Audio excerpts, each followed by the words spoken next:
Hello everyone, আমি অনুশ্রুতি। আমার ব্লগে তোমাদের সবাইকে স্বাগত।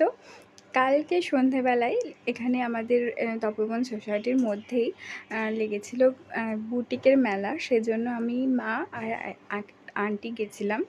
সানি পরে গেছিলো, ওর অফিস চলছিল, সেজন্য তখন যেতে পারেনি, তো তার পরে গেছিলো।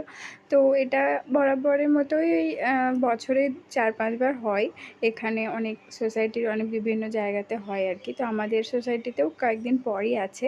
তার আগেই এই পুজোর আগে 2-3 বার হয়তো হবে। তো এই ছোটোখাটো মতো 2-4-5-6টা অনেক স্টলের মতো বসে, শাড়ি, কুর্তি, তাছাড়া বিভিন্ন রকমের গয়নাও পাওয়া যায়, অক্সিডাইলস এসবের।